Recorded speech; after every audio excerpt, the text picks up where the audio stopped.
dear students. Today I am going to teach you about the routes of administration of the drugs. Since we were studying about the different types of drugs, the classification of the different drugs and all those things about drugs and medications we were studying so far. So now today we are going to discuss about routes of administration. So the routes of administration, you must have heard about the different routes that we administer the drugs through, such as you take the drugs orally, okay, like in the form of tablets, in the form of capsules, pills, syrup, etc. Okay, then you have some medications that you use it as inhalation, okay, in the form of inhalation. So those drugs are used through you can use it in the steam inhaler, or you can use it through nebulizer. So there are different ways in which you can inhale the drugs in the through the route of inhalation. Okay, then you have different other routes of administration also, such as you must have seen the routes such as IV, intravenous. Okay, then we have intra-arterial, that is through arteries. Okay, then you have some other injections that you give through IM or intramuscular. Okay, then you have subcutaneous injections, intradermal, so many are there. So what are those routes and how these drugs are administered through these routes? Today we are going to discuss about that. So first of all, you have heard about all these things that you give all these drugs in the different routes depending on the form of the drug. So you might be having some injection forms that are given through IV or IM, or you can give it through intraarterial. So there are these solutions of the drugs. So it depends on the preparation of the drug, how you are preparing the drug, and then you administer the drug through the particular route that is specific for that preparation of the drug. So here, according to the preparation and what effect we want to of the drug that should be taken by the drug, that according to those things we decide that which route we are going to use for this drug.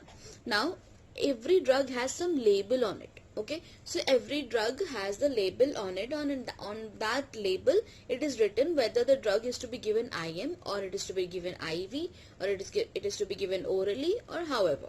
Okay, so all those drugs, that label has to be kept in mind.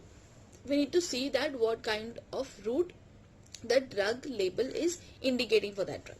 Now then the drugs applied on the skin or the mucous membrane, okay, there can be the nasal mucosa, or it can be the oral mucosa, or different mucous membranes are there. So if you want to apply the drug on the skin or in the mucous membrane, so that will take much longer time to get into the skin and show its effect.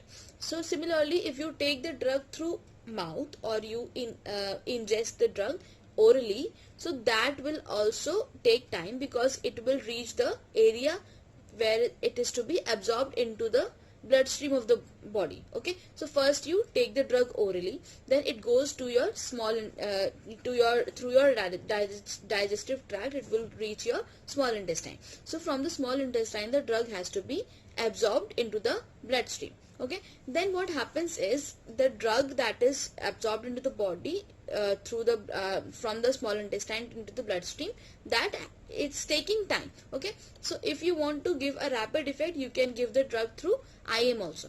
IM, what happens, the drug will reach into the muscles, and there are so many blood capillaries are there, and from there the blood will receive the drug from the muscles very easily. Now another route of administration is IV. So IV is directly into the bloodstream. So veins are going into the heart. So from there, when the veins are carrying the medication with it through to the heart, and the heart will directly pump it, and the medication can reach to all of the parts of the body wherever it has to be reached, and it will easily and very fast it will reach the target area where the medication is supposed to reach. Then the drugs that are given by the IM will act quicker than the oral administration. So we know how the process is going on. So in oral medication it was taking a lot of time. If we give IM, it takes less time. If we give IV, it takes even less time.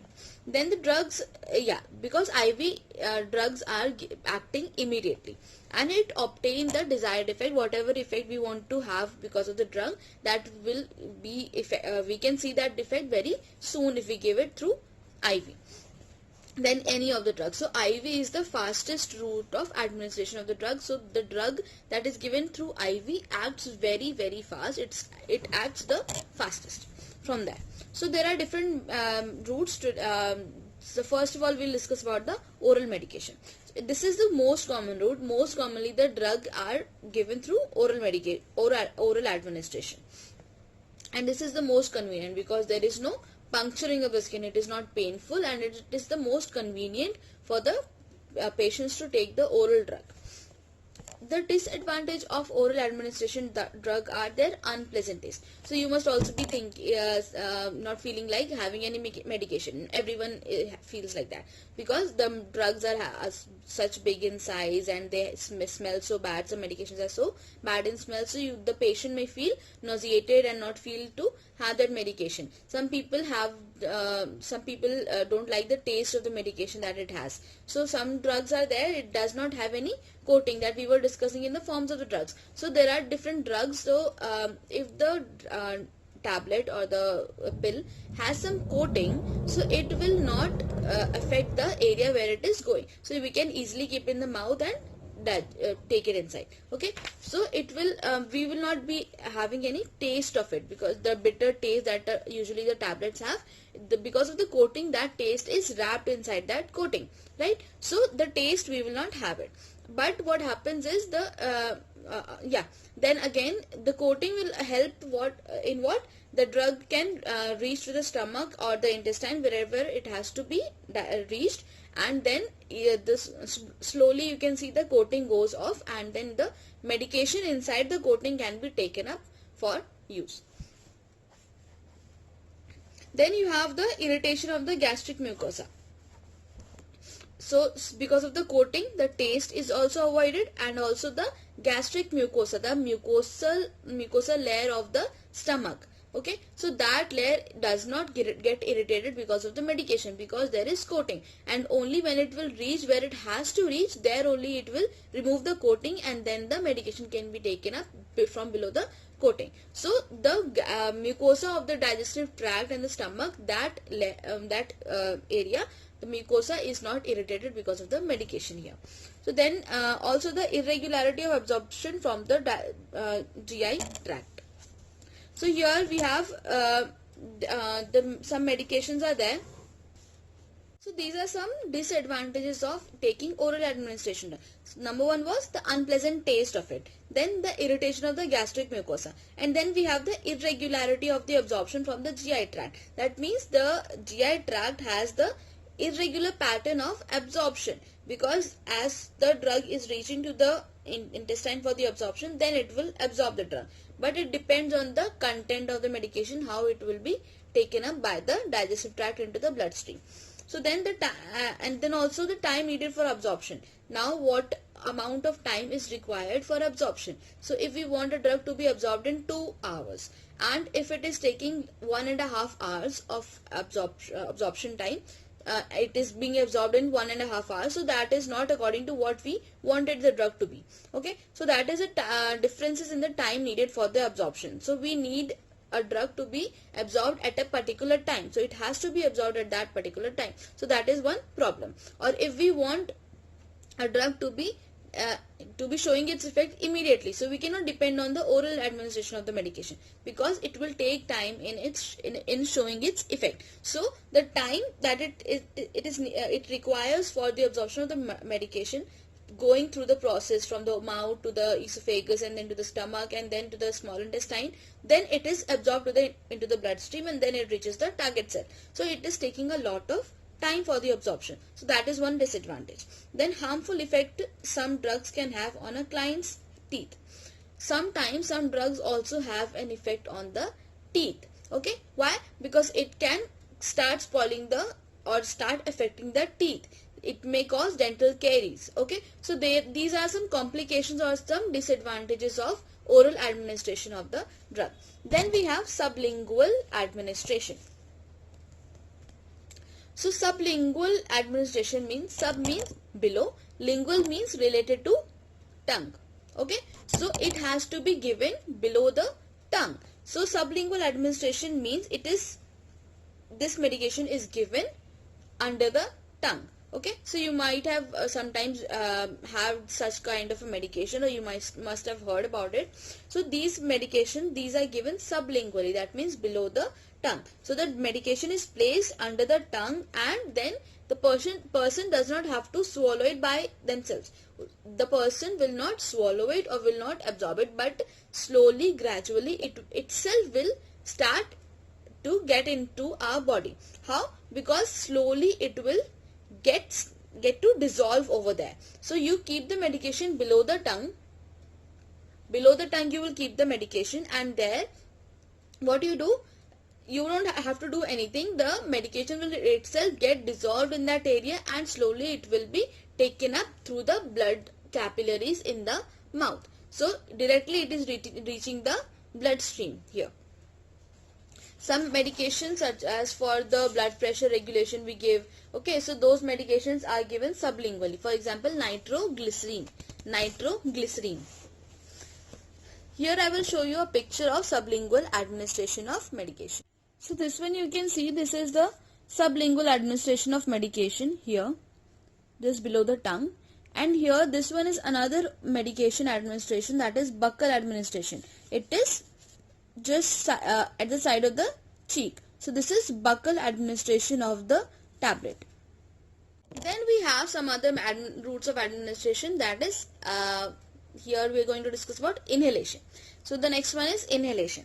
Inhalation means you must have seen nebulizers. Okay, so you give some medications into that container, keep it there, and then with the nebulizer, that machine, that makes it into vapor form, and then the person inhales that vapors. The medication in the form of vapors are inhaled, right? So here these drugs that are given in the form of inhalation, these are volatile drugs. Volatile drugs means those drugs that can easily be formed into vapors. Those drugs that can easily be changed into vapors are called volatile drugs. So the client inhales the fumes of the medication, that is the drug in the form of vapors, that are the fumes of the medication in the form of vapors, that is taken into the lungs to have a local or systemic effect. So it can either have the local effect. Local effect means it is affecting only the lungs, or it can have the systemic effect. Systemic means it affects all the body, whole of the body. So for example, if you are taking some drugs such as the spirit ammonia, okay, so if you inhale the spirit ammonia, it will help to overcome fainting. Okay, so because of the smell of it, or the spirit ammonia, the person who has fainted, that can be recovered with this inhalation of the drug. Or the inhalation of ether, or the chloroform. You must have heard about chloroform, right? It causes fainting. Okay, so those are the drugs that are having a systemic effect. Okay, and you know about the local effect, such as you give the bronchodilators or such medications when you are giving in the form of inhalation, that are having local effect. It does not have any systemic effect. Okay, so these are the drugs that are given for showing local or systemic effect. And it also, some drugs also have some anesthetic effect that are given through inhalation. Anesthetic means anesthesia, means loss of sensation from a particular area. Okay, so these are inhalation. So next we have inunction. Inunction means topical application, means applying the medication over the skin. Inunction, I-N-U-N-C-T-I-O-N, inunction. So this is topical application. You must have read in the some ointments or somewhere, you must have read it says topical administration only. Okay, it is not to be taken into the body. Okay, it does not have to be taken into the body, but it is only to be administered topically or superficially. ऊपर ऊपर से सिर्फ उसको लगाना होता है. So this is the form of inunction. Inunction is the application of the drug to the skin, usually by friction. Friction के साथ, friction means like this, rub करके. Okay, so rub करके जब आप कोई भी medication लगा रहे हो, for example ointment, ठीक है, so those are the drugs that you give through the route, inunction or topical application. Then you have many drugs are applied topically, such as astringents, emollients, antiseptics. So we have studied all these form of drugs in the previous class. Okay, so astringents, emollients, antiseptics. Emollients ka example Vaseline. Okay, so antiseptic, you know some medications are there. So all these medications can be given through topical administration of the drug. Then we have instillation. So instillation means you are putting a drug and that drug is in the liquid form. Now that drug in the liquid form is to be given into body cavity. Okay, so for example, if you give a drug into the ear canal. Okay, so there is this cavity in the ear canal. Okay, so that cavity, and then you use some ear drops. Okay, so that is the drug that is in the liquid form. So that is instillation. Or sometimes also you give the medication into the eyes. Okay, with the use of drops, eye drops. Okay, so that medication is in the form of liquid and you are giving it into cavity areas of the body. Also, for example, if you give the medication into the urinary bladder is also a cavity where the urine is collected before passing the urine. Okay, or in whichever ear or holes are there, if you are giving any medication, that is also instillation. Or if you give the medication into the nose, you must have seen some sprays are there. Okay, so that are given into the nasal cavity. So the medication that are given into the orifices means openings or holes. Okay, so orifices or the cavities, if the medication in the liquid form are given into those cavities or orifices, that is with the root of instillation. Okay, then we have insertion. Insertion means you are you are inserting some medication that is in the solid form. So here in the instillation we were giving the drug in the liquid form into the body cavity. Now you have insertion. So you have a solid form of the drug that you are inserting into the body orifices. So now the method is same for both the things, instillation and insertion, only the form of the drug is the difference. Instillation you have the liquid form of the drug and insertion you have the solid form of the drug. Now for example, you have suppositories. Okay, so I told you that there are some suppositories that are inserted into the vagina or in the rectum for their action. Okay, so I will show you a picture of a suppository here.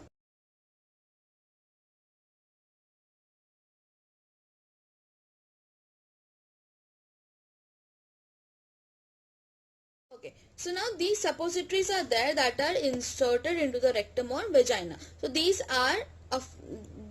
type of drugs are inserted. That is why we say insertion. Okay, then we have insufflation. INSUFFLATION. Insufflation. So this type of drug administration is in the form of powder, vapor or air into a wound or cavity by blowing with an insufflator. So there is a machine, insufflator. So with that machine, the drugs in the form of powder or vapor or air, right? So in those forms, the drug are given into the body cavities or into a wound. So that is called insufflation. So instillation was liquid form of the drug, insertion means solid form of the drug, insufflation means it has a machine, insufflator, and with that machine the drug in the form of powder or air or vapor, they are inserted or they are administered into the body cavities or into a wound. That is insufflation. Then we have implantation. Implantation means that you are putting some medication in the form of solid drugs into the body tissues. So you have some body tissues where you are placing some drugs and keeping it there. Okay, so that is implantation. Sometimes some medications are implanted into various tissues. So those type of drugs are given through the route of implantation. Then we have parenteral administration. So parenteral administration means that word parenteral, it has two words. Okay, so number one is para, then the other one is enteral. Okay, parenteral, PARENTERAL, para and enteron. Para means beside, means other than. Okay, Enteron is related to the intestine. Okay, enteron is always related to intestine. So if you are using any method that does not include the intestine, parenteral, okay, it should not include the intestine. So other than the intestine, that all the methods, all the routes of administration are here considered into parenteral administration. So parenteral means giving of therapeutic agents outside the alimentary tract. Alimentary tract means the digestive tract. So whatever medications you are using other than the alimentary tract or the digestive tract, so all those routes are considered in the parenteral route. Here it is a type of administration accomplished by using a needle. So oral medication was the only route of administration where you are not using and you are not puncturing into the body, right? You are just simply taking it into the body. But here, in order to give a drug into the body other than the oral administration or the enteral administration that includes the intestine, so you have the different routes of administration, and all these routes of administration that are under the parenteral route of administration, all those routes of administration includes needle. Okay, so needle means everything, all these routes will include some puncturing of the needle into the body. So number one is intramuscular. Intramuscular means into the muscle, that you already know. So there are different muscles that we will be studying. So one is deltoid muscle. Okay, deltoid muscle is here.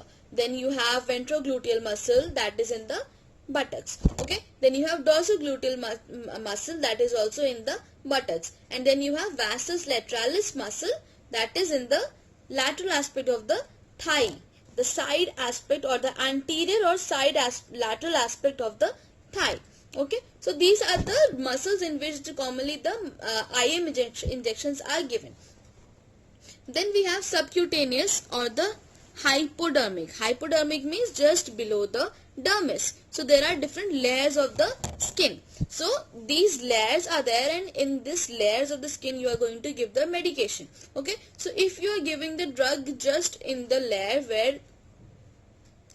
which is just below the dermis layer, so that layer is called subcutaneous layer. Subcutaneous means the layer which has the subcutaneous tissue. Just below the dermis is the subcutaneous tissue. So in that layer, if the medication is given, that is called the subcutaneous injection. Then we have intradermal. Intradermal inside the dermal means. Okay?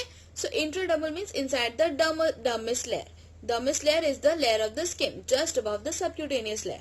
Okay, so this medication, if it is given in the dermis layer, it is given through the intradermal route. It is just below the epidermis and above the subcutaneous layer. Then we have intravenous. Intravenous means into the veins. So there are different veins that we have, and for example, there are so many veins that you can visibly see. Okay, so those are the veins that and this route is called intravenous. Then we have intra-arterial. Intra-arterial means into the arteries. Okay, so into the arteries means you are giving the medication directly into the arteries. Here, then we have intracardiac. Intracardiac means into the heart. So here, this is very important to understand. This medication is given into the cardiac muscles. Cardiac muscles, that is into the heart, the muscles of the heart. And this is the drug route that we use in the emergencies when we cannot use the intravenous also. Intravenous is the fastest route of the drug administration. Okay, so it directly gives the medication to the heart, and then the heart can pump the medication into the parts of the body. Okay, but in some cases then the patient's heart is not working, or the medication cannot be given through IV also, and it has to be given into the heart only for its effect. Okay, so then you use this route, that is intracardiac route. So here what you do, you place the needle 1 centimeters to the side, to the left side of the xiphoid process. So you know where is the xiphoid process? This is the sternum, and then you have the xiphoid process. So at the xiphoid process, from there you will move 1 centimeters towards the left side of the xiphoid process, and there you will insert the needle towards the left shoulder. So this is the left shoulder. So here you will insert towards the left shoulder. Clear?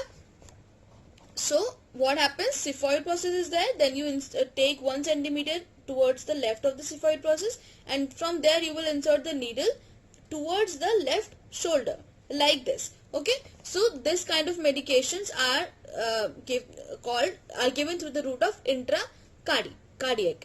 So then we have intrathecal or intraspinal. Intrathecal or intraspinal. This medication is given into the spinal cavity. Okay, so here these medications include the anesthesia drugs or analgesia for pain relief. Then we have chemotherapies also that are given through intrathecal route or intraspinal route. It is given into the spinal cavity, the cavity of the spine. Okay, I will show you the pictures of this. Then we have intraosseous. Intraosseous means into the bone marrow. Bone marrow means that is inside the bones, okay, which has the blood cells also, okay, which helps in the formation of the new blood cells or the, yeah, okay. So then we have, these are the intraosseous, so we give the medications directly into the bone marrow. Then we have intraperitoneal. Intraperitoneal means inside the peritoneum. So here the medications are given into the peritoneal cavity. Okay, so the medication that are given into the peritoneal cavity, that is called the route of intraperitoneal. So these are the routes of administration of the drugs, and I will show you the pictures of the different administration of these drugs, and then you will be able to understand better about these routes of administration. And if you have any doubt, you can ask me anytime.